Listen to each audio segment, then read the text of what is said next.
Good evening to all of you.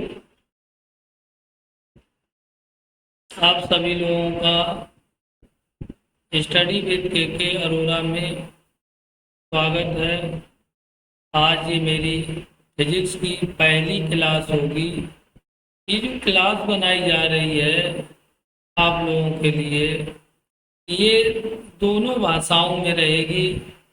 English में रहेगी, हिंदी भी होगी और इंग्लिश भी होगी, क्योंकि सीबीएसई के भी बच्चे रहेंगे और यूपी बोर्ड के बच्चे रहेंगे।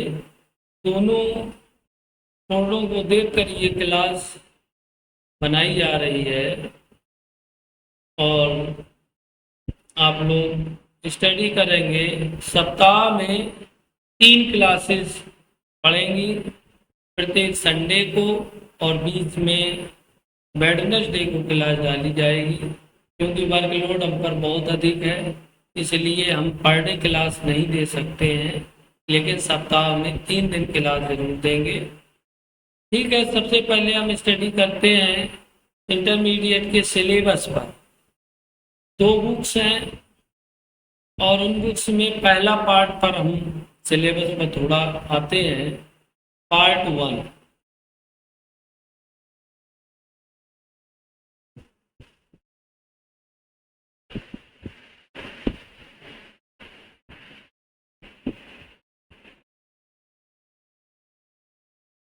तो इसको यूनिट में डिवाइड किया गया है। पहली यूनिट है यूनिट फर्स्ट। पहली यूनिट में इलेक्ट्रिक चार्ज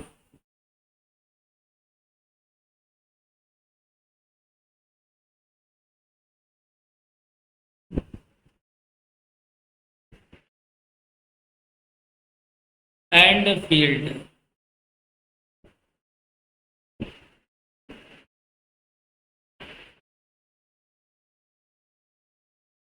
वैद्युत आवेश और क्षेत्र।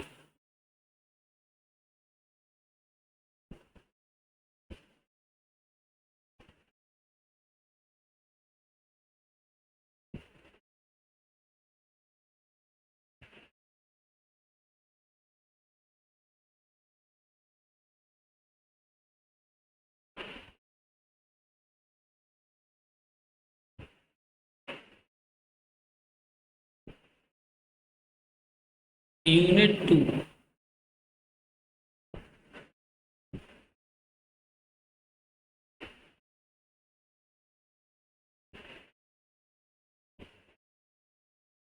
यूनिट 2 में है इलेक्ट्रोस्टैटिक पोटेंशियल।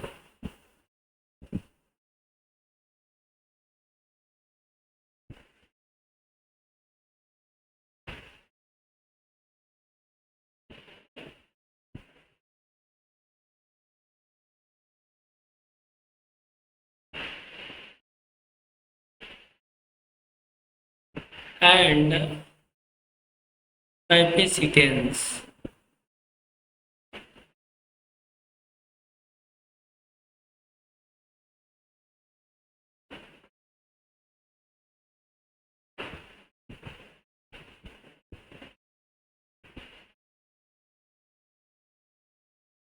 स्थिर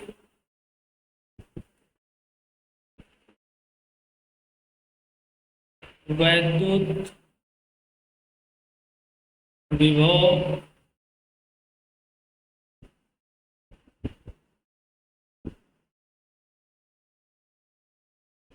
और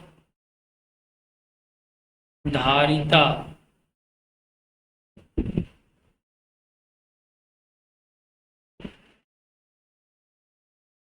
यूनिट 3।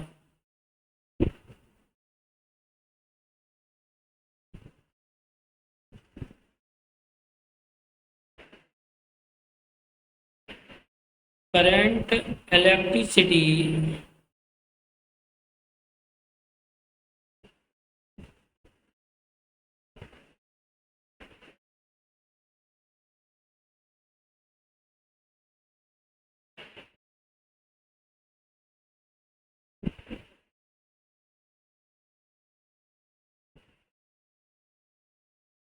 वैद्युत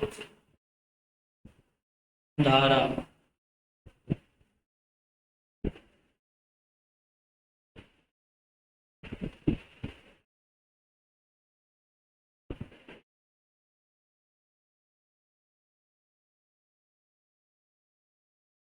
ये विद्युत होगा, विद्युत विद्युत धारा। यूनिट 4,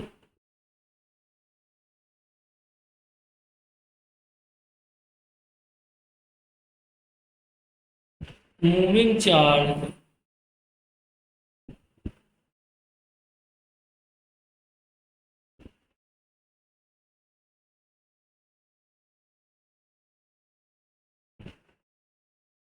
एंड मैग्नेटिज्म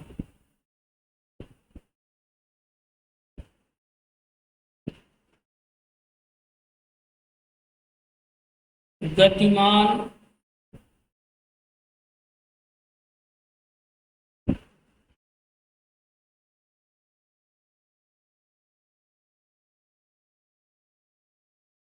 आवेश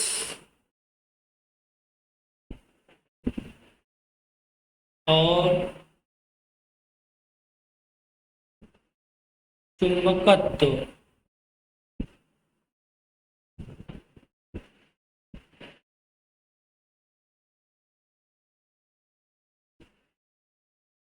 unit 5, magnetism and matter.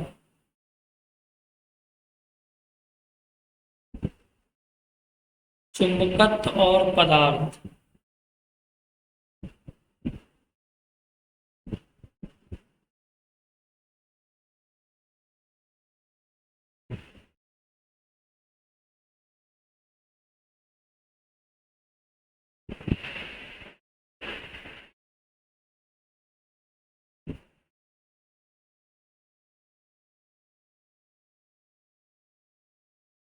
Unit 6,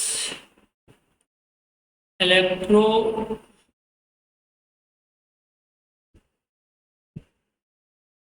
magnetic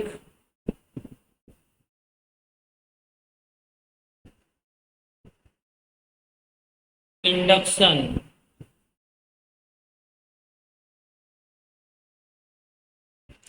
वैद्युत चुंबकीय प्रेरण।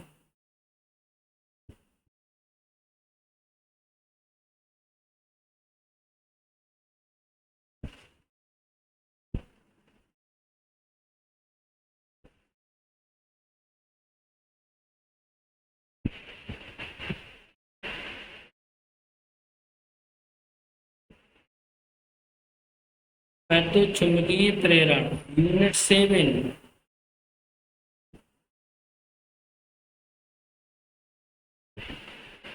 Alternating current.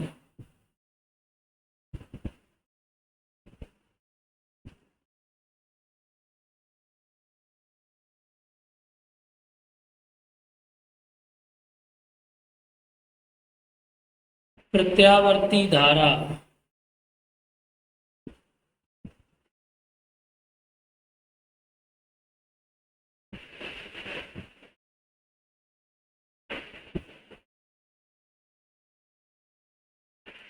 ये आपके पार्ट फर्स्ट में यूनिट दी गई है, जिन पूरे सिलेबस को हमने 7 यूनिट में बांटा है। ये पार्ट फर्स्ट में है, तो हम सबसे पहले अब जो स्टडी करेंगे सेकंड पार्ट का, हम अभी यहाँ पर डिस्कस नहीं कर रहे हैं।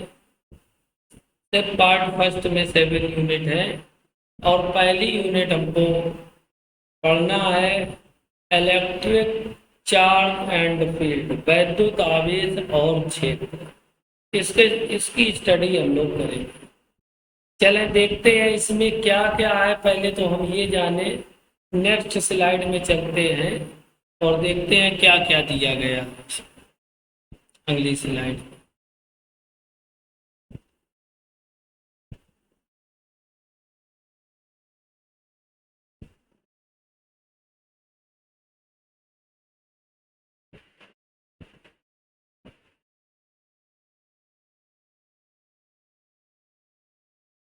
ठीक है,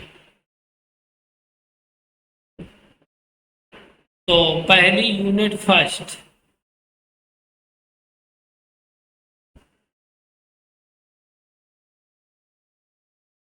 यूनिट फर्स्ट में अब देखेंगे। सबसे पहले यूनिट फर्स्ट में जो पढ़ना है, इंट्रोडक्शन,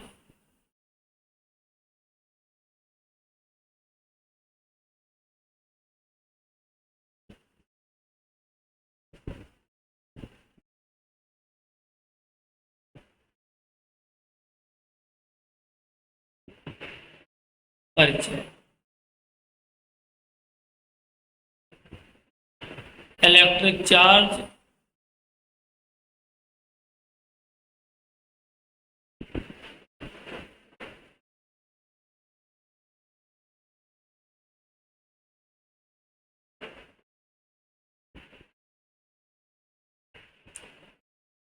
वैद्युत आवेश,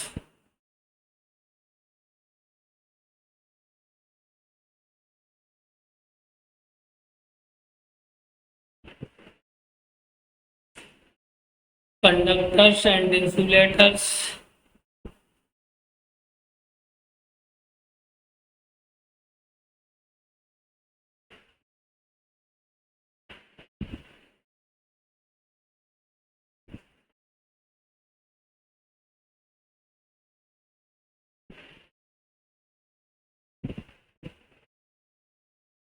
चालक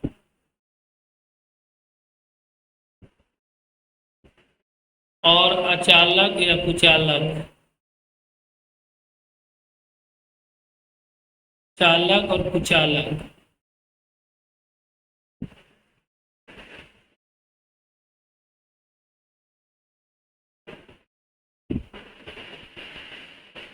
fourth number, basic properties of electric charge,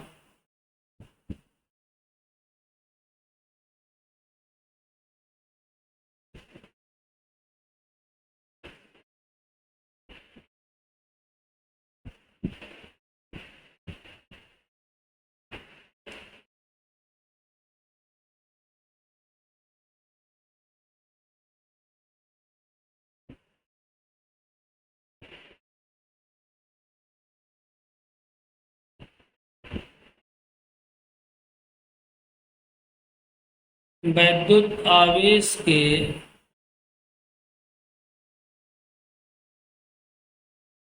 वैद्युत आवेश के आधारभूत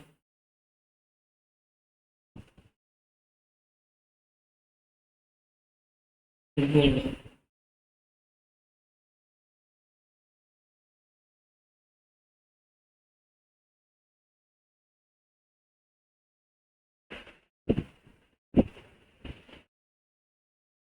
कूलॉम्स लॉ,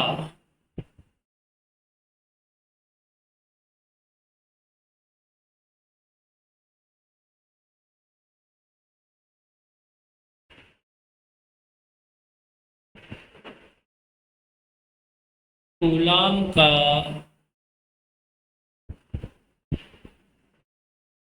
नियम,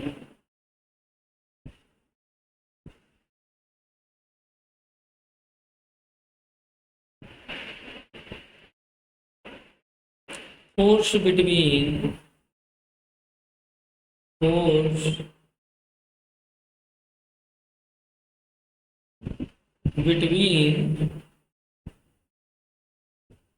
मल्टीपल्स चार्जिंग,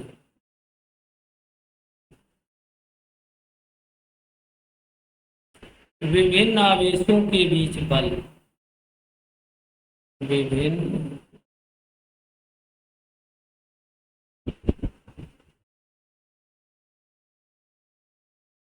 आवेशों के बीच बल।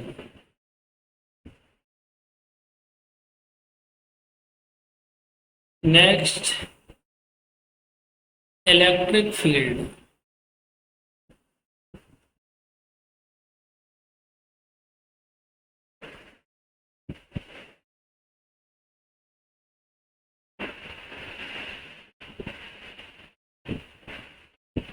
वैद्युत क्षेत्र,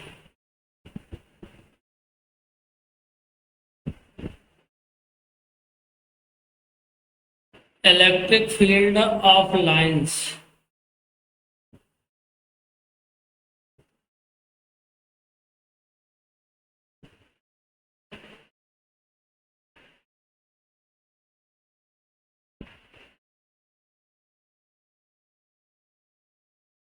वैद्युत बल रेखाएं,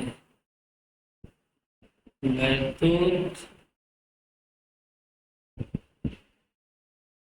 बल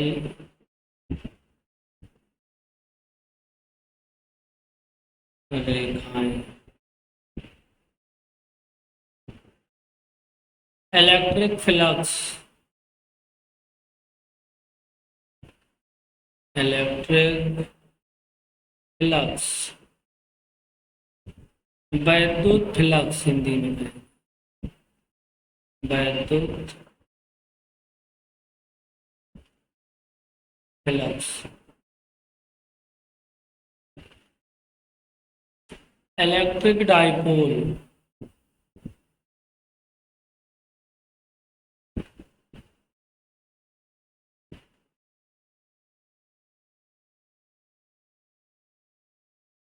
इलेक्ट्रिक डाइपोल, वैद्युत द्विध्रुव,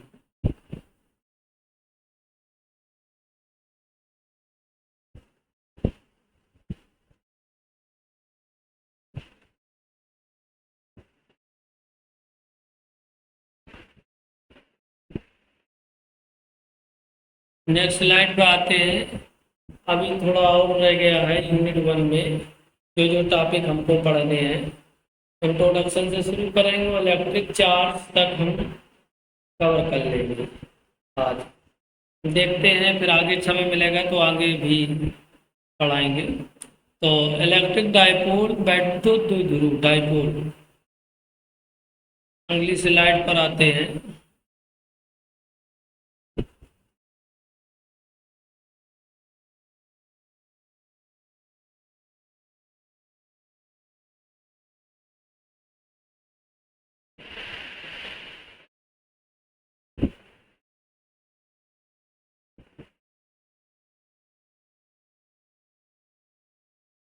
dipole in a uniform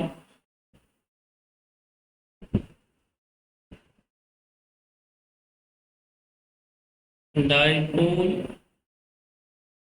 in a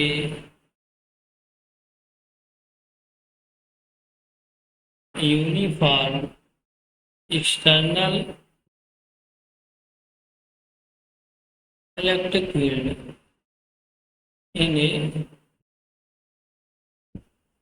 uniform electric field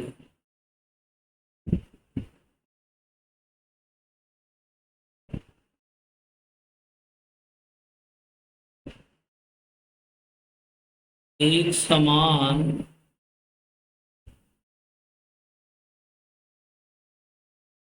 वैद्युत क्षेत्र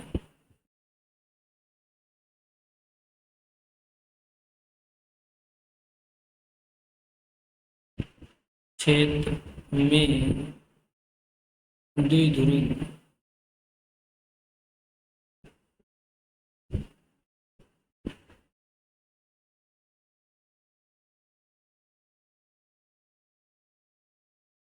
next unit continuous charge distribution.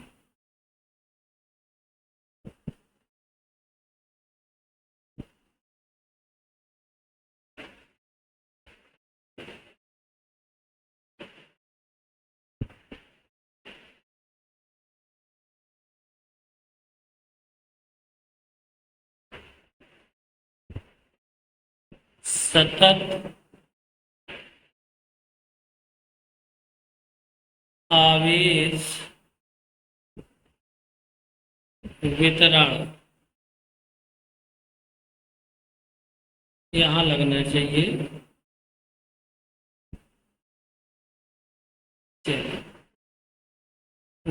Next Gauss law,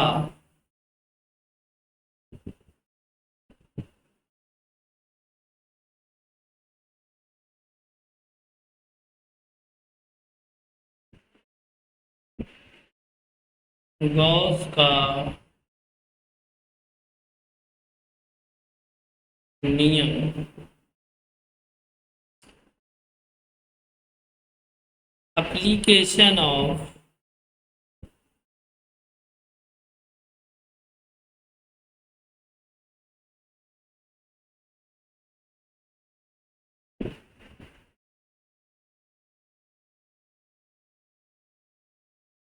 Gauss law.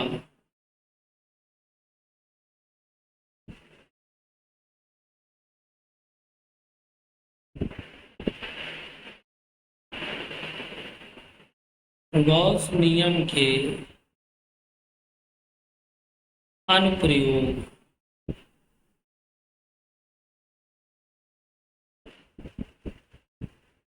जितना आपको फर्स्ट यूनिट में पढ़ना है, कई सारे टॉपिक हो गए, हमें लगता है 16 लगभग 16 इसमें क्या कहते हैं सब टॉपिक पहले सब टॉपिक हो, इस पर हमको स्टडी करना है। तो सबसे पहले आज सामान्य परिचय इसका देखें, इंट्रोडक्शन। इंट्रोडक्शन और एंड इलेक्ट्रिक चार्ज इसी से संबंधित देखें। यहाँ पर जो दो शब्द हैं, एक विद्युत धारा, अगले स्लाइड पर हम स्टार्ट करते हैं। चलिए ठीक है।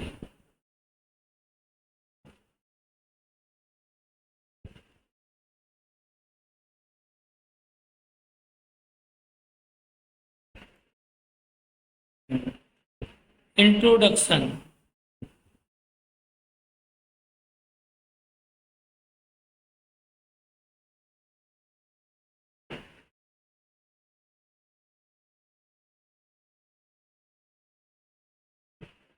परिचय। पहले यहाँ पर हम दो शब्दों का जिक्र करेंगे। वैद्युत धारा एक होता है विद्युत शब्द, और दूसरा शब्द होता है वैद्युत।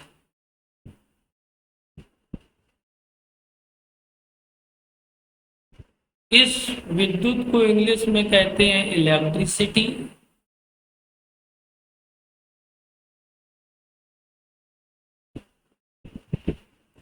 और इस वैद्युत को एंड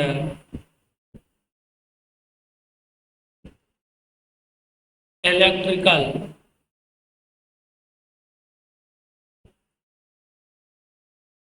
तो ये जो इलेक्ट्रिसिटी होती है, ये आपका फ्लो ऑफ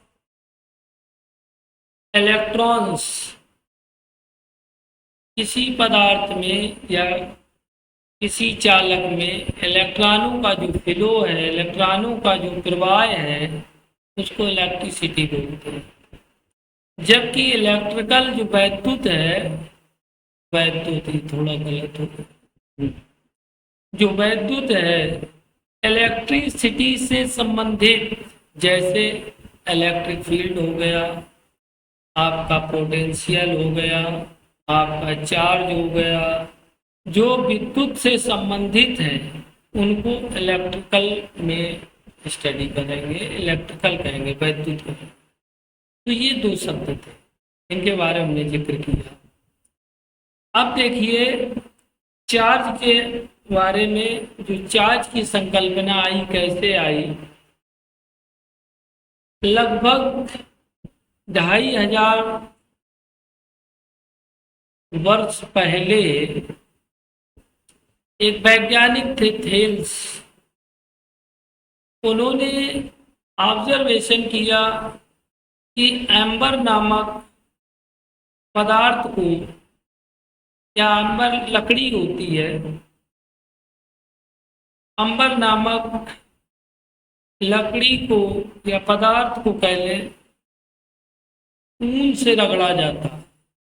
तो उन्होंने विशेष चीज ये देखी कि रगड़ने के बाद अंबर में छोटे छोटे कागज को, टुकड़ों को या तिनकों को खींचने की क्षमता प्राप्त हो जाती है। तो ये जो प्रॉपर्टी थी खींचने की, फिलहाल में उस समय इसको महत्व नहीं दिया गया। फिर 1600 ईस्वी में गिलबर्ट ने इसी तरह से और देखा कि जैसे कांच होती है और कांच को हम सिल्क पर रगड़ते हैं तो उसमें भी छोटे छोटे कागज के टुकड़ों को खींचने की क्षमता पैदा हो जाती है।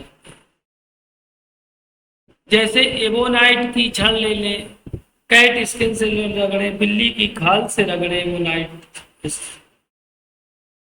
की छड़ को, तो उसमें भी इसी तरह से छोटे छोटे कागज के टुकड़ों को और तिनकों को खींचने की क्षमता प्राप्त हो जाती है।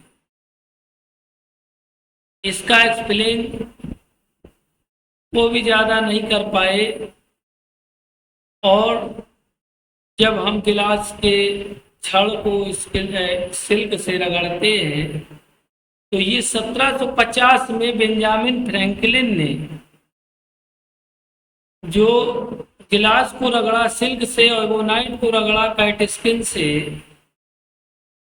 तो उन्होंने ये बताया कि जब हम गिलास को सिल्क से रगड़ते हैं तो उस पर जो चार्ज पैदा हो जाता है, उन्होंने कहा चार्ज पैदा हो जाता है इसे रगड़ने से, इसको इलेक्ट्रीफाइड कहते हैं। जैसे गिलास को हम सिल्क से रगड़ेंगे तो सिल्क जो गिलास की छड़ होगी वो क्या कहते हैं, इलेक्ट्रीफाइड हो जाएगी, वैद्युतमय हो जाएगी। तो यहाँ पर जैसे ये आपकी हो गई कांच की छड़ ले ली और इसको रगड़ा सिल्क से, ये गिलास, इसको जब इससे रगड़ेंगे सिल्क से तो इस पर खींचने की जो क्षमता है वो प्राप्त हो जाएगी। तो इसको कहेंगे इलेक्ट्रीफाइड,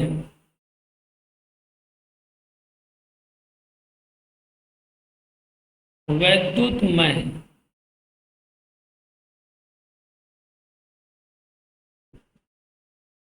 तो इसको नाम दिया बेंजामिन फ्रैंक ने 1750 में कहा इस पर पॉजिटिव आवेश, पॉजिटिव चार्ज आ जाता है,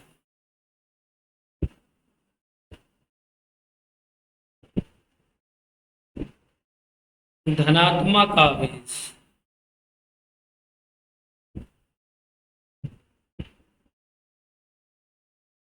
तो इसको इससे रगड़ेंगे तो धनात्मक आवेश आ जाता है। जबकि एवोनाइट की जो छड़ लेंगे, एवोनाइट की छड़ को कैट स्किन, बिल्ली की खाल से रगड़ेंगे, कैट स्किन,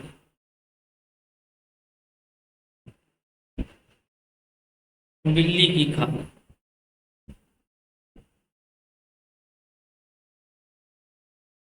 जब इसको इससे रगड़ेंगे तो इस पर जो इलेक्ट्रीफाइड होता, वैद्युत में हो जाता है, तो उन्होंने कहा इस पर जो आवेश आता है वो निगेटिव चार्ज आता है, निगेटिव चार्ज।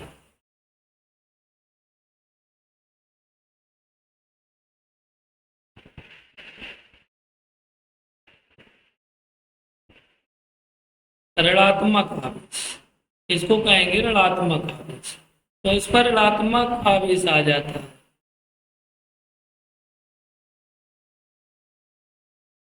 तो ये फिलहाल में दोनों पॉजिटिव चार्ज और नेगेटिव चार्ज, धनात्मक आवेश ऋणात्मक आवेश की जो संकल्पना सबसे पहले दी बेंजामिन फ्रैंकलिन ने दी, 1750 में ये दी गई है बेंजामिन फ्रैंक। तो अब हम देखते हैं, आगे थ्योरी को समझते हैं कि कैसे इस पर चार्ज आ जाता है, पॉजिटिव चार्ज या नेगेटिव चार्ज, इसके बारे में देखते हैं। यदि हम कोई बॉडी ऐसे ले लें नॉर्मली, तो उसमें पहले जान लें कि इस पे वास्तव में जितने पॉजिटिव चार्ज होंगे उतने नेगेटिव चार्ज होंगे। जैसे ये पॉजिटिव ले लिए,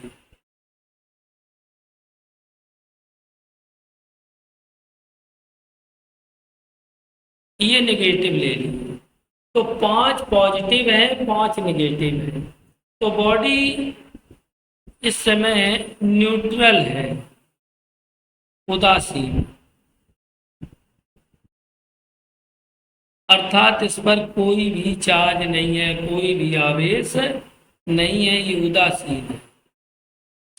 यहां से यदि हम एक ऋण निकाल दें, ये हट गया, बाहर चला, अब यहां पर संख्या जो थी सबसे ज्यादा पॉजिटिव चार्ज की हो गई, धनात्मक आवेशों की, और 4 ऋणात्मक बचे, 5 धनात्मक बचे, तो सबसे ज्यादा प्रभाव यहाँ पर धनात्मक आवेशों का होगा, पॉजिटिव चार्ज का होगा, ना कि नेगेटिव चार्ज का। तो इसलिए ये बॉडी फिर क्या कहलाएगी, पॉजिटिवली चार्ज।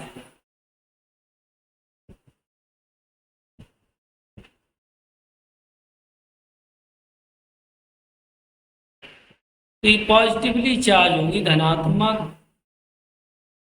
आवेश।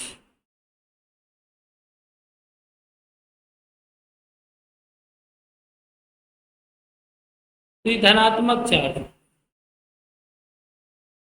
और देख लेते हैं, यदि हम ऐसा करें कि एक धनात्मक को बाहर निकाल दें,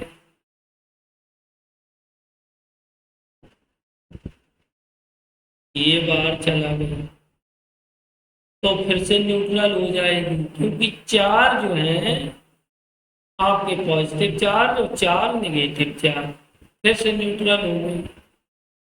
यदि हम ऐसा करते हैं और आगे यदि एक पॉजिटिव को और निकाल देते हैं, इसको क्रॉस ये, तो नेगेटिव 4 हो गए, 3 पॉजिटिव, तो इस समय बॉडी जो बन जाएगी आपकी, वो बन जाएगी ऋणात्मक, नेगेटिवली चार्ज।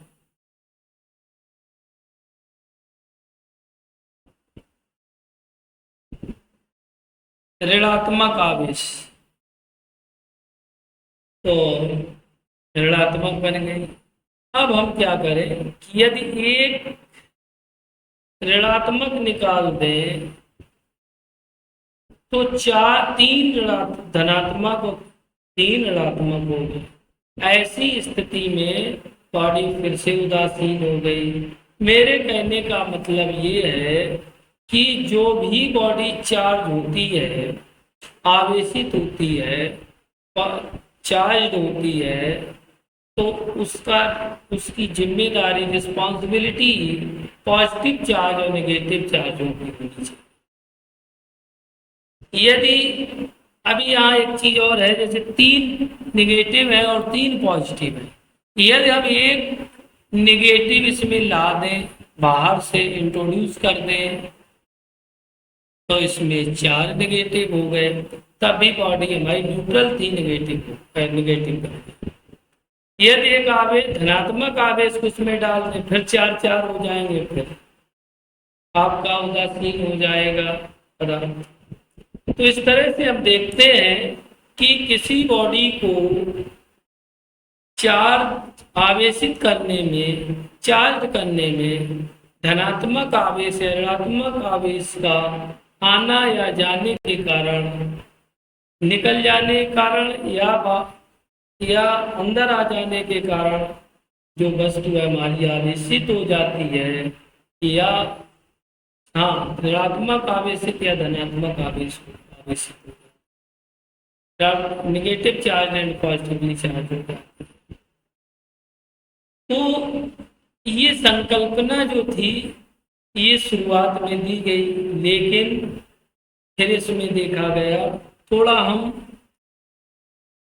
केमिस्ट्री के बारे में हल्की सी चर्चा कर लेते हैं, फिर इस टॉपिक पर फिर से दोबारा आएंगे।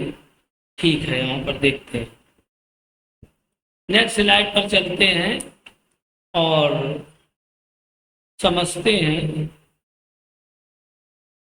चलो,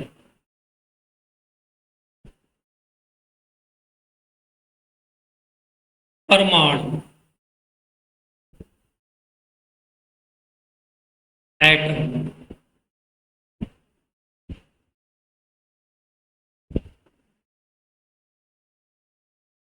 परमाणु। ये एटम क्या होता है, परमाणु क्या होता है? पढ़ा होगा, डाल्टन की संकल्पना, इसके बाद और संकल्पनाएं आई थी। परमाणु जो होता है एक छोटा कण होता है और इसके बीच में, यहाँ संसार में जितनी भी बॉडी है छोटे छोटे कणों से मिलकर बनी होती है, जो सबसे छोटा कण होता है वो परमाणु कहलाता है। परमाणु की रचना के बारे में केमिस्ट्री में पढ़ा होगा कि एक ठोस भाग होता है परमाणु में, और इस ठोस भाग में प्रोटॉन रहते हैं और न्यूट्रॉन रहते हैं। जो प्रोटॉन होता है उस पर प्लस आवेश होता है, न्यूट्रॉन पर न्यूट्रल, मतलब there is no charge on neutron. Neutron पर कोई आवेश नहीं होता है, कोई चार्ज नहीं। तो इलेक्ट्रॉन जो होते हैं इसके चारों ओर ऑर्बिट में चक्कर लगाते हैं। इलेक्ट्रॉन जो है ऑर्बिट में चक्कर लगाते हैं। ये देखिए, ये इलेक्ट्रॉन है, ये इस ऑर्बिट में चक्कर लगा रहा है, और इसमें इसमें इलेक्ट्रॉन है, इसमें 8 होंगे, 2n² के अनुसार 8 इलेक्ट्रॉन होंगे, 2 और 2n², पहले में 2, दूसरे में 2n², 4 दूनी 8, तो इसमें 8 इलेक्ट्रॉन होंगे लाल में।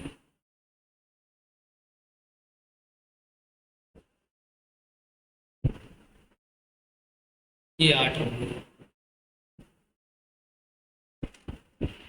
तो इलेक्ट्रॉन जो है ये आपका भाग जो ठोस भाग है ये न्यूक्लियस कहलाएगा।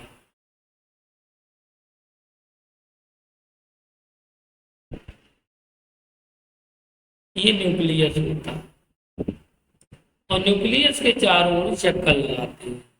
इलेक्ट्रॉन और न्यूक्लियस के बीच जो फोर्स लगता है उस फोर्स को हम नाम देते हैं, उस बल को हम नाम देंगे इलेक्ट्रोस्टैटिक फोर्स।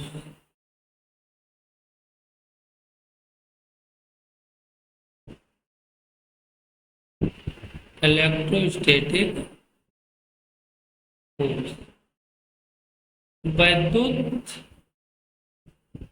स्थिर वैद्युत बल, स्थिर वैद्युत बल, हिंदी में कहेंगे स्थिर वैद्युत। अर्थात ये इलेक्ट्रॉन को चारों ओर घूमने के लिए इलेक्ट्रॉन और न्यूक्लियस के बीच एक बल कार्य करता है, उस बल का नाम इलेक्ट्रोस्टैटिक फोर्स, स्थिर वैद्युत बल।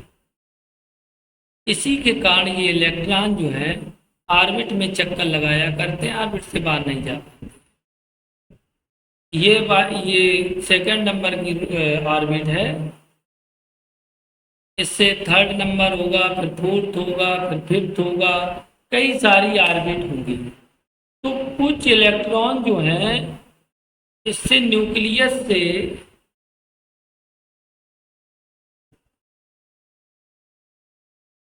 नाभिक से बहुत दूर होंगे, और जो नाभिक से बहुत दूर होंगे तो उन पर इलेक्ट्रोस्टैटिक जो फोर्स लगेगा वो ना के बराबर लगेगा, बहुत कम लगेगा, जिससे ये इलेक्ट्रॉन जो है बाहर निकल जाते हैं, फ्री हो जाते हैं। तो ये फ्री इलेक्ट्रॉन का है, इसकी चर्चा अब हम बाद में करेंगे। अब फिर से हम उसी टॉपिक पर आते हैं जिस टॉपिक पर अभी हमने बताया था, आवेशन। कि आवेशन कैसे होता है, बॉडी चार्ज कैसे। देखिए, यदि किसी पदार्थ को यदि हम किसी दूसरी वस्तु से रगड़ेंगे तो यहाँ पर एक चीज समझना पड़ेगा कि वस्तु को आवेशित करने के लिए चाहे इसमें प्रोटॉन डाल दें चाहे निकाल लें, वस्तु आवेशित हो जाएगी, या तो पॉजिटिव होगी या तो निगेटिव होगी। चाहे इलेक्ट्रॉनों को डाल दें निकाल लें तो तभी वस्तु आवेशित हो जाएगी, चार्ज हो जाएगी। लेकिन यहाँ पर देखेंगे कि पॉजिटिव जो चार्ज प्रोटॉन है इनको निकाल पाना असंभव है, क्योंकि ये बीच भाग मिडिल भाग में पाए जाते हैं न्यूक्लियस में। ये ना तो बाहर निकल सकते हैं और ना इसमें अंदर इंट्रोड्यूस हो सकते हैं। इसलिए इलेक्ट्रॉन जो है बाहर हैं, इनको सुगमता से ये एक पदार्थ को छोड़कर दूसरे में बाहर निकल जाते हैं, दूसरे पदार्थ में चले जाते हैं, जिससे ये वस्तु जो है क्या होगी, जब इलेक्ट्रॉन बाहर निकलेंगे तो माइनस आवेशों संख्या घट जाएगी, तो ये क्या हो जाएगी वस्तु पॉजिटिवली चार्ज, धनात्मक। तो कुल मिलाकर रिजल्ट ये निकला, प्रोटॉनों का ना तो प्रोटॉन बाहर जा सकते हैं और ना प्रोटॉन अंदर आ सकते। Proton can not introduce and proton is not outgoing from the nucleus, nucleus से ना आउटगोइंग कर सकते। Only electron is responsible for the electrified, तो इलेक्ट्रॉन ही सिर्फ बचे जो वस्तु को आवेशित करते हैं। इलेक्ट्रॉन या तो बाहर चले जाएं या तो अंदर चले जाएं, एक ही संभावना बचती है यहाँ पर। इलेक्ट्रॉन बाहर चले जाएंगे किसी वस्तु से तो इलेक्ट्रॉनों की कमी हो जाएगी, धन आवेशों की संख्या जो है इसमें बढ़ जाएगी। तो धन आवेशों की जब संख्या बढ़ जाएगी तो ये वस्तु कैसी हो जाएगी, निश्चित रूप से पॉजिटिव चार्ज हो जाएगी, धनात्मक आवेशित हो जाएगी। और इसमें से यदि इलेक्ट्रॉन इसमें आ गए तो धनात्मक आवेशों की संख्या बढ़ गई, बढ़ने के कारण ये क्या हुआ, यहाँ से इलेक्ट्रॉन निकल रहे हैं। और तो यहाँ पर जो है इस कंडीशन में बॉडी जो चार्ज होगी वो ऋणात्मक आवेशित होगी यदि इलेक्ट्रॉन अंदर आ गए। तो मैंने फिर बताया कि यदि हम गिलास को सिल्क से रगड़ते हैं, जो कांच होती है वो धनात्मक आवेशित हो जाती है। इसका मतलब क्या निकला, जो रॉड थी सिल्क से जब रगड़ी हमने, ये रॉड है और इसको हम सिल्क से रगड़ेंगे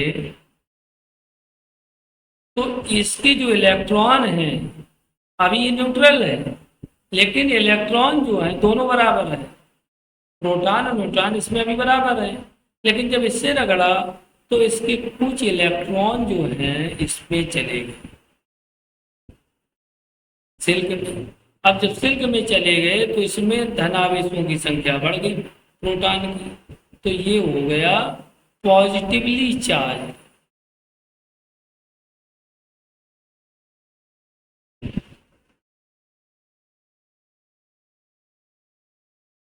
इसको कहेंगे धनात्मक आवेश,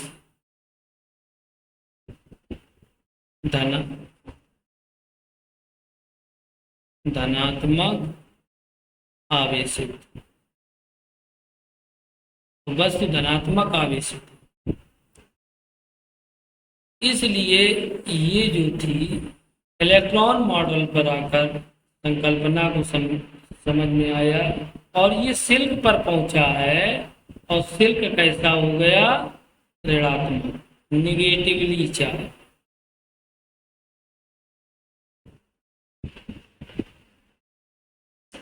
ऋणात्मक आवेश।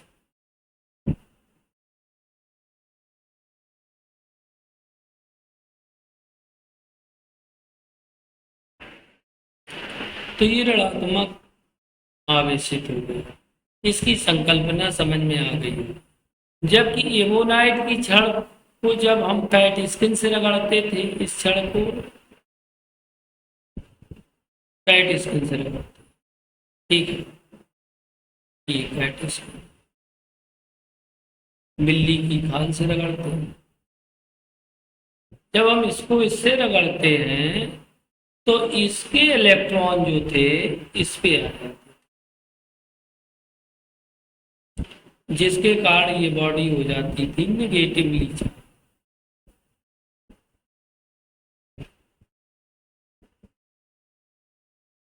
और ये आपकी हो जाती थी पॉजिटिवली चार्ज।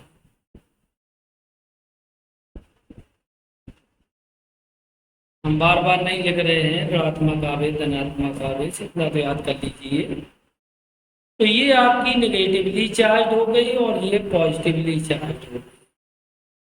तो ये संकल्पना समझ में कुछ आई होगी। और देखा गया आगे कि यदि हम कैट आवेश भी दो प्रकार के यहाँ पर निकल के आए, नेगेटिव आवेश और नेगेटिव चार्ज और पॉजिटिव चार्ज, ऋणात्मक आवेश और धनात्मक आवेश। यदि हम क्या करें, अगली स्लाइड पर समझते हैं। और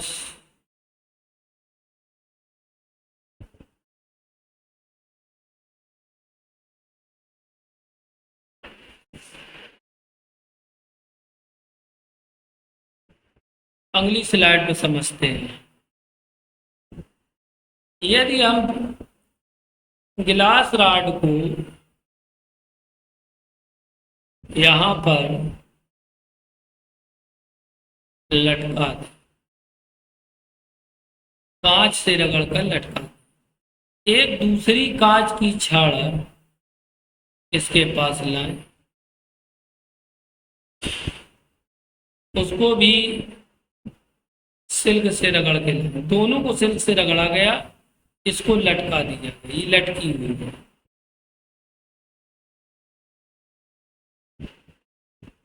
सस्पेंडेड रॉड, सस्पेंडेड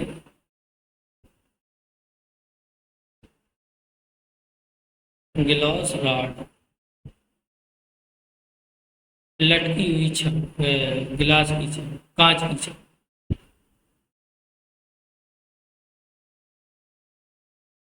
ठीक है। और ये जो है क्या कहते हैं, इसको देखेंगे, इसको जब पास मिलाते हैं तो ये क्षण जो है दूर की ओर भागती है और ये भी दूर की ओर। इसको जैसे पास लाएंगे तो तुरंत दूर की ओर भागती है। इसी प्रकार से एबोनाइट की छड़ लेते हैं, एबोनाइट की छड़ जो है और दूसरी इसके पास एबोनाइट की छड़ लाते हैं, तो ये भी छड़ें दूर की ओर भागती हैं। इस पर कौन सा आवेश था, इस पर आपका जो आवेश था धनात्मक आवेश था दोनों पर, इस पर दोनों पर ऋणात्मक था। तो ये देखा गया कि दो धनात्मक आवेश या दो धनात्मक आवेशिक वस्तुएं पास पास लाई जाएं तो वो एक दूसरे को प्रतिकर्षित करती हैं, रिपेल करती है। और दो ऋणात्मक आवेश की वस्तुओं को लाया जाए वो भी एक दूसरे को रिपेल करती हैं, प्रतिकर्षित करती हैं। दोनों में प्रतिकर्षण, चाहे वो मोनाइट की छड़ हो चाहे वो गिलास की छड़, दोनों छड़ों में प्रतिकर्षण है, रिपल्सन है। यदि हम ऐसा करें, यहाँ पर एक चीज और देख लेते हैं, ये एबोनाइट की छड़ें हैं, एबोनाइट। यदि हम एक कांच की छड़ को लाते हैं, उसको रगड़ सिल्क से रगड़ कर, तो ये पॉजिटिवली चार्ज है। यहाँ एक एबोनाइट की छड़ लाते हैं, पास पास माइनस माइनस माइनस, तो ये जो है ये आपकी कांच की छड़ ग्लास रॉड है।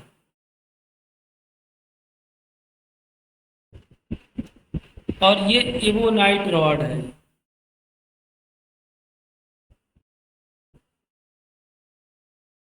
तो दोनों छड़ें जो हैं एक दूसरे को आकर्षित करती हैं, दोनों छड़ें चिपक जाती हैं।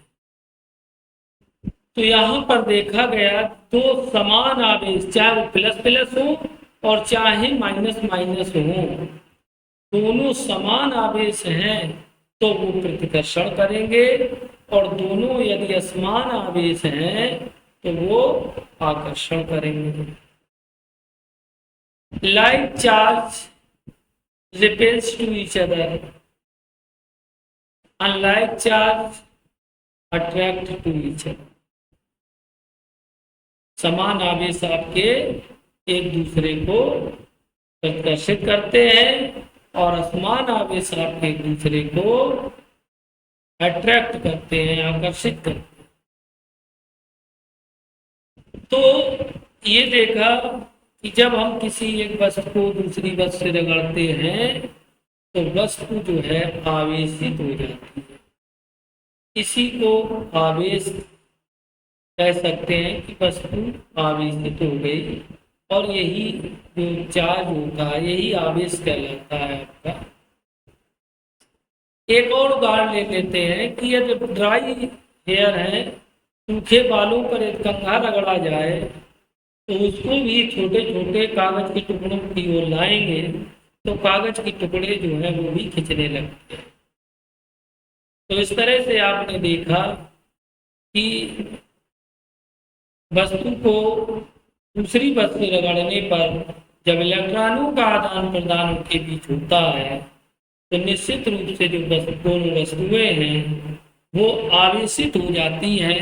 एक धन आवेशित हो जाती है तो दूसरी ऋण आवेशित हो जाती है। जितना धन आवेश इधर पर हो, इधर इस रॉड पर होगा उतना सेम ऋण आवेश दूसरी रॉड पर, जिससे रगड़ ग्लास रॉड को यदि हम सिल्क से रगड़ रहे हैं तो जितना धन आवेश गिलास रॉड पर होगा उतना आवेश, ऋणात्मक आवेश सिल्क पर होगा, दोनों पर बराबर आवेश उत्पन्न होता है।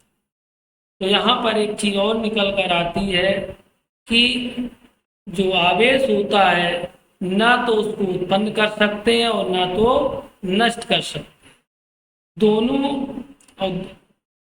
अर्थात आवेश संरक्षित रहता है। ये आवेश संरक्षण का नियम भी इसे कहते हैं।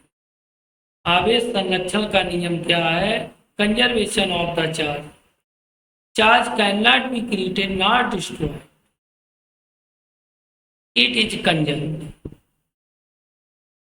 आवेश जो है संरक्षित रहता है, जितना इस पर धन आवेश पैदा होगा तो उतना दूसरी वस्तु पर ऋण आवेश पैदा होगा।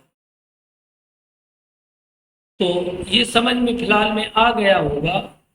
अब हम आप लोगों को बताते हैं अगला, इसका नेक्स्ट टॉपिक है, आपको लिखाया था हमने, conductors and insulators.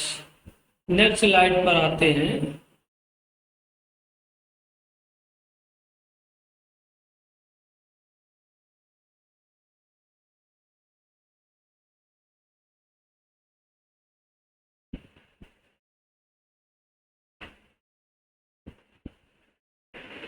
Conductors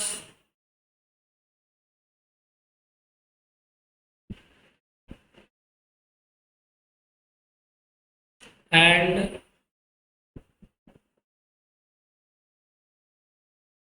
insulators.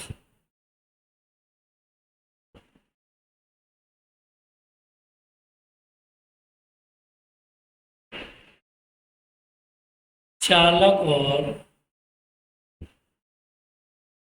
अचालक या कुचालक, कुछ भी कह लें, इसको कुचालक भी कह सकते।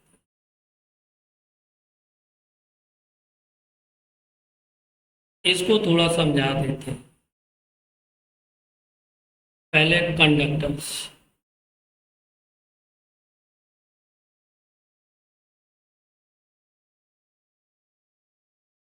इस थ्योरी को ध्यान समझिएगा। चालक,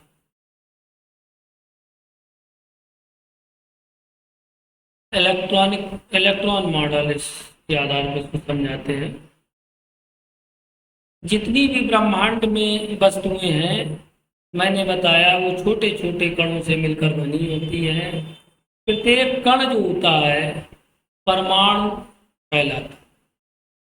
परमाणु के बीच भाग में एक ठोस भाग होता है, उस भाग में प्रोटॉन और न्यूट्रॉन रहते हैं। प्रोटॉन पर धन आवेश होता है, जबकि इलेक्ट्रॉन जो है नाभिक के चारों ओर चक्कर लगाते हैं। नाभिक और इलेक्ट्रॉन के बीच लगने वाला जो बल होता है वो स्थिर वैद्युत बल होता है, इलेक्ट्रोस्टैटिक फोर्स कहते हैं। इलेक्ट्रॉन नाभिक के जो इलेक्ट्रॉन नाभिक से काफी दूर होते हैं वो इलेक्ट्रॉन पर इलेक्ट्रोस्टैटिक फोर्स स्थिर वैद्युत बल बहुत कम होता है, जिसके कारण वो पदार्थ को छोड़ देते हैं या पदार्थ में घूमने लगते हैं, वो फ्री हो जाते हैं, उन्हें फ्री इलेक्ट्रॉन कहते हैं। तो जब कोई चालक जो है, चालक जो जैसे ये कोई पदार्थ है, इसमें यदि फ्री इलेक्ट्रॉन है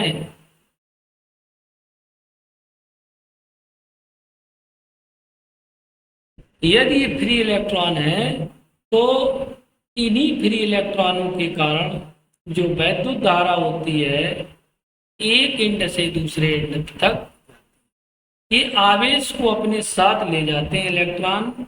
इसी को कहते हैं electricity, flow of the charge is called electricity. वैद्युत धारा, फ्लो ऑफ द चार्ज, आवेश का प्रवाह वैद्युत धारा है। एकांक समय में आवेश का जो प्रवाह होता है वैद्युत धारा का। यहाँ पर जो फ्री इलेक्ट्रॉन्स आप समझ गए होंगे कि कैसे बनते हैं। ये फ्री इलेक्ट्रॉन्स इस पदार्थ में हो जाते हैं, इन्हें आवारा इलेक्ट्रॉन भी कह सकते हैं या मुक्त इलेक्ट्रॉन कह सकते हैं। तो ये ही इलेक्ट्रॉन आवेश इधर से उधर घूमते हैं और आवेश को ले जाते हैं एक स्थान से दूसरे स्थान, या एक छोर से दूसरे छोर तक, एक सिरे से दूसरे सिरे तक ले जाते हैं। इसी के कारण इसमें धारा प्रवाहित होती है और चालक कहलाता है। जबकि अचालक में क्या होता है या कुचालक में क्या होता है, इंसुलेटर्स जिसे कहते हैं इंग्लिश में, इंसुलेटर्स में फ्री इलेक्ट्रॉन नहीं होते, तो आवेश को ले जाने वाला एक सिरे से दूसरे सिरे तक कोई नहीं होता, इसलिए आवेश का प्रवाह उसमें नहीं हो पाता है और ऐसे पदार्थों को हम कुचालक या इंसुलेटर्स कहते हैं। समझ गए होंगे। आज फिलहाल में इतना ही, क्योंकि मेरी ये पहली क्लास थी। आप सभी लोगों से रिक्वेस्ट है, मेरे वीडियो समय समय पर आते रहेंगे। सप्ताह में 3 वीडियो डाले जाएंगे और आपका बोर्ड परीक्षा के पहले काफ़ी कुछ पढ़ाने का प्रयास करेंगे। हो सकता है कि 1 यूनिट तो हम ये कम से कम ख़त्म कर ही देंगे। 7 यूनिट, इसमें 7 यूनिट हैं तो एक पार्ट आपका ख़त्म हो ही जाएगा, क्योंकि मेरे पास हो सकता है इतना समय ना मिले कि हम पूरा नेक्स्ट पार्ट 2 करा सकें। यदि मिल गया समय तो जरूर कराऊंगा और प्रयास करूंगा कि करा दूं। देखते रहिएगा और मेरा चैनल जरूर सब्सक्राइब कर लीजिएगा। YouTube पर आप लोगों को वीडियो मिलती रहेगी। Good night, okay.